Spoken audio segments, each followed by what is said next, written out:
Hi everybody and welcome to SA Rugby magazine. I've got Mark Keohane as always. Mark, always a pleasure to spend a little time chatting to you about some rugger. Let's chat about the Kings. Them not playing. I mean, it wasn't too long ago that they weren't in a bad state. And there was a lot of optimism, euphoria, if you will, about and commitment to having a team based in the Eastern Cape. We need rugby in the Eastern Cape. Without a doubt, Kev, it's, the vitriol that I've seen already on social media is consistent with 2013 when they played in their debut season. Myself and several of the hybrid team back then got death threats because people thought we were pro the Kings and anti the Lions. And just to contextualize that, the Lions fell out of Super Rugby. Who's that from? Graham Joffe? From several people, okay? Yeah. The Lions fell out of Super Rugby because they had won 15% of their games over a decade. The Kings had to be accommodated then. They came in 2013, first team ever, a new team that won on debut. They beat the Western Force 22-10. They went on to draw with the Brumbies overseas. They beat the Rebels overseas and they beat the Highlanders at home. And they really played well. It was just a one blowout game against the Sharks, their last game when they played their second team because they were going to go into a playoff. So it was always very unfair that they would go into a playoff against the Lions because they ended last to see who would then play in Super Rugby the next year. They lost the first playoff game 26-19 in Port Elizabeth and won the second one 23-18 in front of 60,000 people at Ellis Park because no one was charged to come to the game. They wanted to fill up the stadium. They lost 44-42 on balance. And 10 of that Lions team went on to play, basically become the core of the Lions side that played in three successive finals. And Johan Ackerman back then said the best thing that could have happened to the Lions was that year out of the pressures of Super Rugby to build a team. But in 2013, when Solly was in charge, they'd won the first division. They were competitive in Super Rugby. They'd played against the top South African teams and they were losing 24-12, 2013, 2009. Where did it go wrong, Mark? Well, it went wrong through Cheeky, unfortunately. Yeah. It went wrong through the administration when they got rid of Solly. It also went wrong. He was outstanding for that region. He was from that region. Why did they get rid of him? I think it was, again, too many egos in the room. We know Cheeky well enough. It's like there was only one bull in that pen, and it was him. Luke came back, did particularly well in the beginning. I think they got caught up in the whole euphoria of the whole family stuff again. Got injured, didn't play much. On hindsight, it was probably the worst decision. Yeah, if he had stayed, and stayed in Bath, he would have ended up playing 500 games for that club, be an icon over there.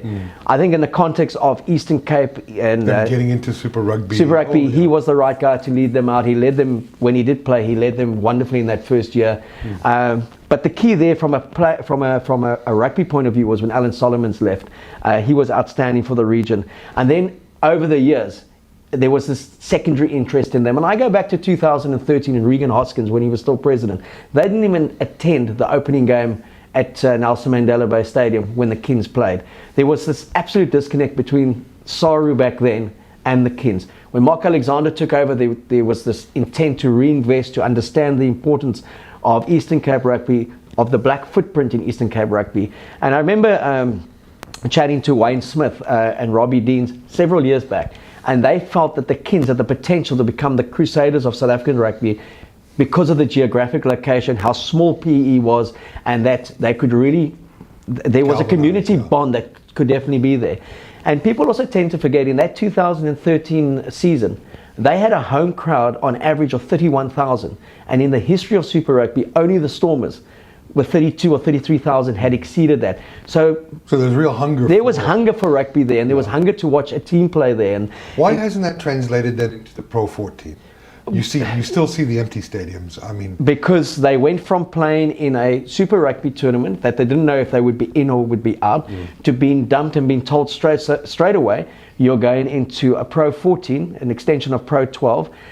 They lost 20 players on average every season because they didn't know if they would be in a tournament the next year. So I remember Dion Davids being told, just as he had got that team playing some really good rugger in his second season in Super Rugby as the head coach, was told that they're not going to be playing Super Rugby next year. They don't know where they'll be playing. Every player who could get out went either to other teams in South Africa or went to Europe. And then they were told, you're now playing in Pro 14 against the Munsters of the world, the Leinsters of the world. There's nothing wrong with those clubs. No, like the quality of those players, and then they said go pick a club team to play them.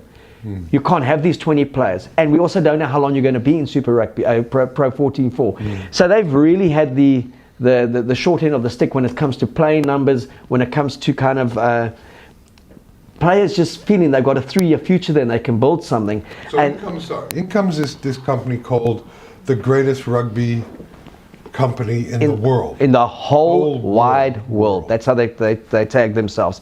And always beware of people that that have to preface a whole wide in terms of the world. Yeah. And they've proved to be a disaster. They spoke a big game. Again, I think in it for the wrong reasons. Huge disconnect between Border Bulldogs and the Eastern Province provincial side, and then the Southern Kings. And they've just been tainted with ugliness from the start, a huge racial undertone that people felt it was a black team that was leading, which it never was. And this absolute failure to understand,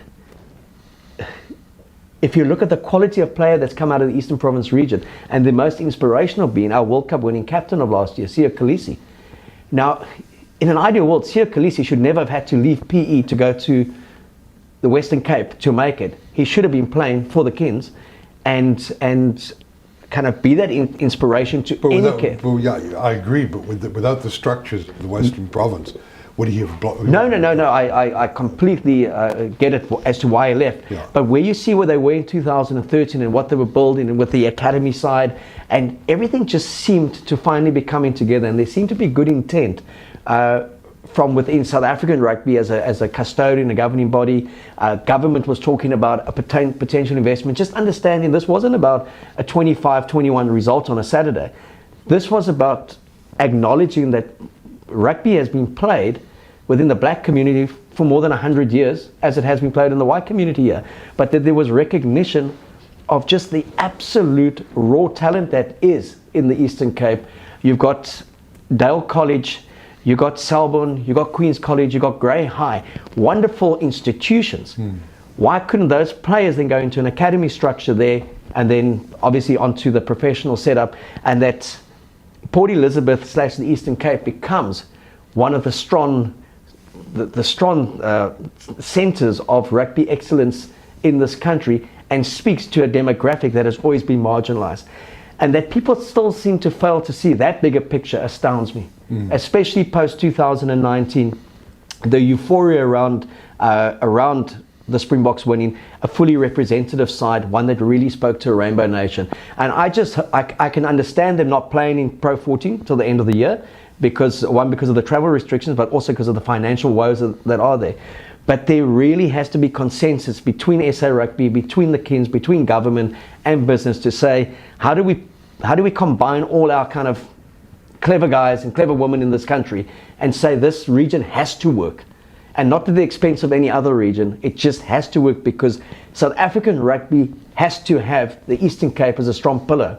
It can't just be a secondary thing, an afterthought, or we don't need them anymore. If this vision is till 2030 and beyond, whether you call them the Kings, the Jumbos, or just the Eastern Cape. Well, I think the Clowns would be more. Yeah, there has to be ownership taken of that region, and unfortunately it again sits back with the leadership of South African rugby to say, how do we move forward with this? How do we take charge of a region that we know is going to produce the bulk of our Springboks moving forward? Yeah, well, there you have it, folks. What a mess. Let's hope let's hope something positive happens there. Yeah, let's hope that 2021 is also a start for something fresh in the Eastern Cape, and something that's done with intent, it's done with street cred, and done with integrity. And it's like, if we're going to take it seriously, they've got to be committed to a tournament. There's got to be an identity to that region, and you've got to keep the young players there, but you also got to lure some very good players, knowing that they'll be playing there for the next 5 years. It won't be a case of you're in the Southern Hemisphere this year, you're out, now you're in the Northern Hemisphere, or you just don't have a salary. Yeah, let's get a plan and stick to it.